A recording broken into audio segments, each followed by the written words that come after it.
Hello everyone. Your seventh unit. Today your content is physiological factors determining speed. Speed, गति, अच्छी तरह से समझते हैं. Speed is an ability to do work at faster rate.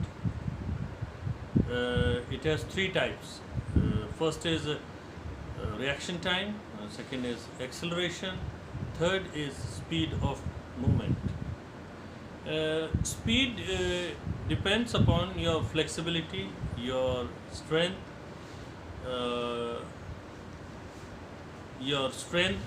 ठीक है. Speed बोला गया है depends upon your faster rate. गति वो चीज़ होती है आपके अंदर जितनी ज़्यादा गति होगी उतनी ही तेज़ी से आप दौड़ सकते हैं. हर इंसान एक स्पीड से नहीं दौड़ सकता कि अगर कहो कि 5 लोग लेते हैं हम और 5 लोग एक ही गति से भागें तो ये नहीं है. स्पीड बोला गया है ये वो कार्य है, वो काम है जिसको हम ज़्यादा से ज़्यादा फास्टर रेट पर रख सकते हैं. जितनी तेज़ आप भागेंगे उतने ही कम अंतराल में अपने डिस्टेंस को कवर करेंगे. ठीक है. अब इसमें बोला गया है ये 3 टाइप्स के हैं. फर्स्ट इज़ रिएक्शन टाइम, यानी आपका रिएक्ट करने वाला time. On your mark set go. वो जो रिएक्शन टाइम है वो कितनी तेज़ी से आपका होता है. कुछ लोग आपने देखा होगा लाइन से जहाँ आगे बढ़ते हैं तो कुछ लोग एकदम से बढ़ते हैं, कुछ लोग कुछ माइक्रो सेकेंड में तब सुन के तब बढ़ते हैं, और लेकिन कुछ लोग आप देखते होंगे एकदम क्विक, जहाँ गन पॉइंट खटाक आवाज़ हुई और उन्होंने छोड़ दी लाइन. तो ये रिएक्शन टाइम जो होता है आपका रिएक्ट करने वाला टाइम तुरंत, ये बहुत मायने रखता है आपको आगे निकालने में. दूसरा होता है एक्सेलरेशन. एक्सेलरेशन यानी बॉडी को एक्सेलरेट करना. एक्सेलरेट करने का मतलब ये नहीं कि हम जैसे चाहें बॉडी को गाड़ी की एक्सेलरेट की तरह धीरे आगे ऐसे नहीं. हमें पहली चीज़ जो हमारा कंपटीटर होता है उस कंपटीटर के साथ हमें अपनी गति को मिलाना नहीं होता है, बराबर नहीं रखना होता. उससे हमेशा आगे निकलने के लिए हम लोग सोचते हैं. तो जो आगे निकलने के लिए सोचते हैं तो जब हम अपनी गति को बढ़ाते हैं उस गति को कहते हैं एक्सेलरेशन, यानी आप एक्सेलरेट कर रहे हो. वो आप अपनी जब स्टार्टिंग लाइन से ही जब आप निकलते हो तभी आप एक्सेलरेट करते हुए चल सकते हो. कोई ज़रूरी नहीं है कि जब आप अपने कंपटीटर के बगल में पहुंचो तभी आप सोचो कि हम एक्सेलरेट करें. उस गति को एक्सेलरेशन को बना के रखना चाहिए, यानी आप आगे निकलते ही चले जा रहे हैं, मतलब उसको क्रॉस करते हुए चले जा रहे हैं, यानी निकल गए. ठीक है. तो ये चीज़ होना चाहिए. दूसरा है आपका स्पीड ऑफ मूवमेंट, यानी स्पीड का जो आपका मूवमेंट है वो मूवमेंट एकदम सही बना होना चाहिए. अगर आप पता चला स्टार्टिंग में तो बहुत तेज़ी से भाग गए, आगे चल के एकदम धीमे पड़ गए.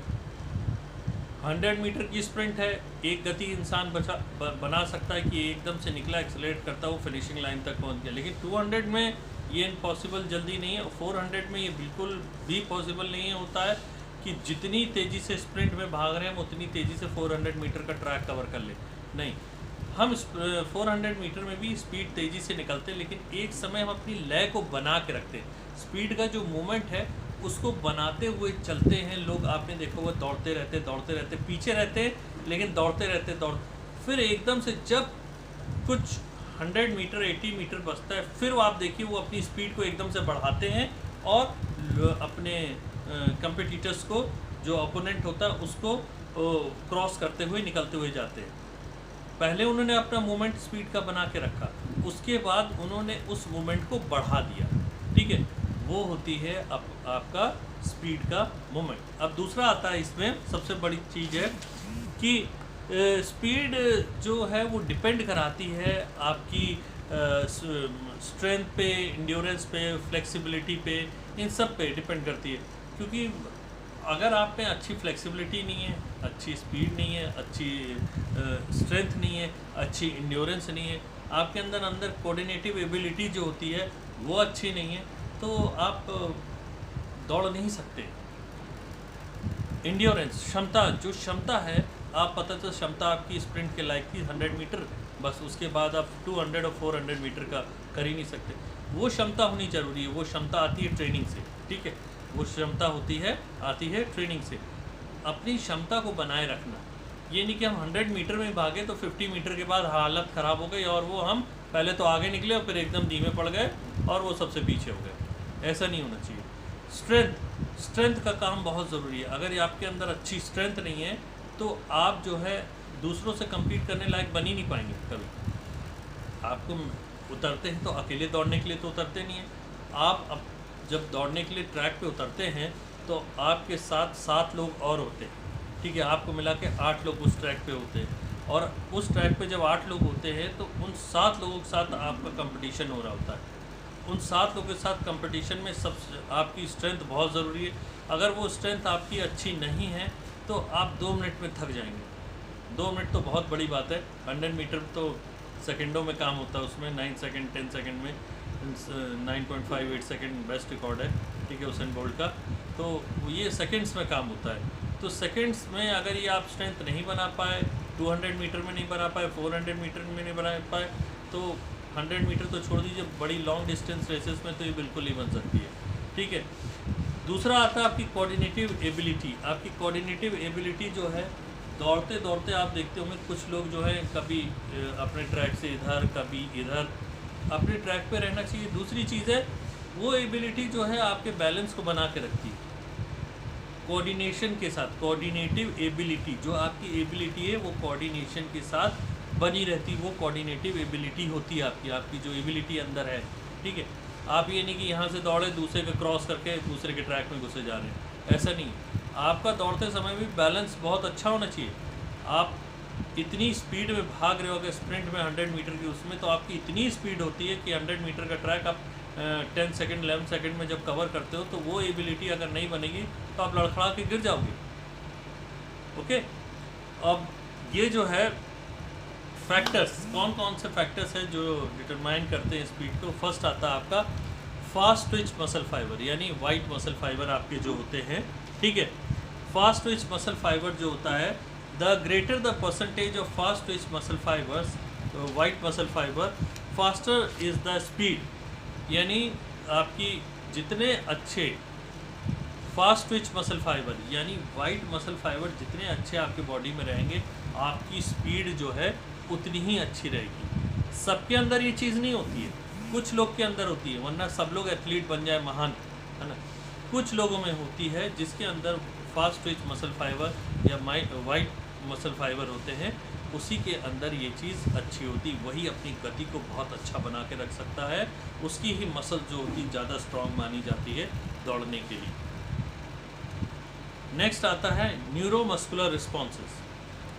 न्यूरोमस्कुलर रिस्पॉन्सेस यानी आपके न्यूरोन ने सिस्टम ने मस्कुलर को रिस्पॉन्स दिया काम करने के लिए, यानी वो चाहे रिएक्शन टाइम हो, वो चाहे एक्सेलरेट कर रहे हो, वो चाहे अपना स्पीड का मूवमेंट बना के रखने रहे हो, वो चाहे कोऑर्डिनेटिव एबिलिटी बना के चल रहे हो, इसी न्यूरोमस्कुलर रिस्पॉन्स की वजह से ही हर काम होता है। हम अपने जो एक स्टेप बढ़ाते फॉरवर्ड करते हैं वो इसी रिस्पॉन्सेस की वजह से कर पाते, वरना हमारा ये शरीर किसी काम करने लायक ना बने अगर न्यूरोमस्कुलर रिस्पॉन्स ना मिल पाए हमें। इसी रिस्पॉन्सेस की वजह से जो है हमारे शरीर में हाथ चलना, पैर आगे चलना, ये सारा काम होता है। नेक्स्ट आता है फ्लेक्सिबिलिटी। फ्लेक्सिबिलिटी जो होती है वो तो बहुत ही इम्पॉर्टेंट है। Flexibility, this is the capacity to move the muscles and joints. ये वो कैपेसिटी होती है जो मूव कराती है आपके जॉइंट्स को, किसके द्वारा? मसल्स के द्वारा, ठीक है। हड्डी हमारी आगे नहीं बढ़ रही है, मसल्स उसको उठा के आगे बढ़ा रही है। ये तो एक स्ट्रक्चर है, फ्रेम है, फ्रेमवर्क है, ठीक है। काम क्या कर रहा है? वो मसल उठा के आगे उसको बढ़ाती है। जितनी तेज वो काम करती है उतनी हम तेजी से दौड़ते हैं, उतना ही आगे निकलते हैं। Move the muscles and joints. Higher flexibility means more flexible, ठीक है। Higher flexibility means higher capacity, more flexible. To move fast, यानी जितनी अच्छी आपके अंदर हायर फ्लेक्सिबिलिटी रहेगी उतनी अच्छी आपकी कैपेसिटी जो है हायर रहेगी। This is to enhance the explosive strength of the muscles. More flexible a muscles is faster will be the speed. यानी जितनी अच्छी फ्लेक्सिबिलिटी मसल्स में रहेगी उतनी अच्छी हमारी स्पीड फास्टर रहेगी, उतना तेज़ी से हमारे जो ये पैर हैं दौड़ने में उतनी तेज़ी से वर्क करेंगे। ठीक है, नेक्स्ट आता है आपका ATP energy store. ATP energy store यानी एनर्जी रिजर्व हो या आपका मेटाबॉलिक पावर हो। देखिए, मेटाबॉलिक पावर होना बहुत ज़्यादा ज़रूरी है। हमारी भूख प्यास, हमारा खाना खा के उसको पचना, ये सब चीज़ें बहुत मायने रखती है। अगर आपका मेटाबॉलिज्म अच्छा नहीं है तो समझिए आपके अंदर कमियां कई तरीके की रहेंगी। कई विटामिन्स की कमी रहेंगी, कई मिनरल्स की कमी रहेंगी, आपके अंदर शरीर में चीज़ें पहुंच ही नहीं पा रही हैं, पहुंच नहीं तो सही से पच नहीं पा रही हैं। तो ये सारी चीज़ें होती हैं। एनर्जी जो है ये रिजर्व करके रखने का काम कराती है। ठीक है, energy is our body comes from ATP. ATP यानी एडेनोसिन ट्राइफॉस्फेट। ठीक है, body comes from ATP. Energy जो होती है वो हमारी बॉडी में किसके थ्रू आती है? एडेनोसिन ट्राइफॉस्फेट के through. And CP is a creatine phosphate, इनके थ्रू आती है एनर्जी। आप देख लीजिए बॉडी बिल्डर्स क्रिएटिन का यूज़ करते हैं, किस लिए करते हैं? क्रिएटिन का यूज़ इसलिए करते हैं, क्रिएटिन पाउडर्स का, कि उनके अंदर एनर्जी के लिए। जितनी अच्छी एनर्जी होगी उतनी अच्छी एक्सरसाइज उतनी देर तक वो कर पाएंगे। पता चला 5 मिनट करा, थक गए, पसीना आया, बैठ गए, उस क्रिएटिन का यूज़ करने के बाद ही एनर्जी वो अपनी जो है बनाते हैं और भी ज़्यादा देर तक एक्सरसाइज करते हैं, और जिससे उनकी मसल जो है और भी ज़्यादा बिल्डअप होती है। जितनी देर एक्सरसाइज करेंगे उतनी मसल बिल्डअप होगी। These represent the biochemical reserve of our bodies. ये जो चीज़ है जो रिजर्व होती है हमारे बायोकेमिकल फॉर्म में होती है हमारी बॉडी में reserve. ATP is obtain from respiration. Aerobic respiration produces far more ATP as compare to anaerobic respiration. यानी एटीपी जो है इसका काम होता है एनर्जी को प्रोवाइड करना। जितनी भी हमारी लॉन्ग डिस्टेंस रेसिंग है, हमारी शॉर्ट डिस्टेंस रेसेस है, इन दोनों में ही इसका काम होता है। लेकिन ये जो है अपनी एनर्जी को बहुत समय के लिए जो है स्टोर रखती है। ये इमरजेंसी टाइम में आपकी रिलीज़ करती रहती है उस एनर्जी को, जो कि हमारी दौड़ने में, हमारे काम करने में बहुत देर तक काम आता है। The more aerobic respiration we perform the more is our ATP production. जितना ज़्यादा एरोबिक आपका रेस्पिरेशन रहेगा उतना ही, मतलब जितना अच्छा एरोबिक परफॉर्म करोगे, इसका मतलब है the more our ATP production higher, उतना ही एटीपी का प्रोडक्शन आपका हायर रहा है, तभी आप उस काम को बहुत देर तक कर पाए हो। एटीपी एंड सीपी यानी creatine phosphate, our body also utilise a few enzymes. इसके साथ साथ हमारी बॉडी जो है और भी साथ साथ इसी के सीपी और एटीपी के साथ साथ हमारी बॉडी और भी एंजाइम्स जो है वो यूटिलाइज करती है, जो एनर्जी के आगे प्रोडक्शन के लिए बहुत ज़्यादा ज़रूरी रहता है। Energy thus we can conclude that our biochemical reserve and metabolic power determining the speed. यही बायोकेमिकल रिजर्व जो रिजर्व है, यही मेटाबॉलिक पावर को आपकी बढ़ाता है, जिससे आप आगे अपनी स्पीड को बढ़ाने का काम, स्पीड को और देर तक रखने का काम कर सकते हो। यानी आपकी गति जो है, यानी डिटरमाइनिंग स्पीड जो पढ़ रहे हैं, वो जितनी आप चाहते हो, जिस फिनिशिंग लाइन तक आप चाहते हो, उस फिनिशिंग लाइन तक ये चीज़ बनी रहती है। ओके, आपका physiological factor determining speed finish होता है। And tomorrow content is your physiological factor determining flexibility and new content start effect of exercise on cardiorespiratory system. Okay, good day.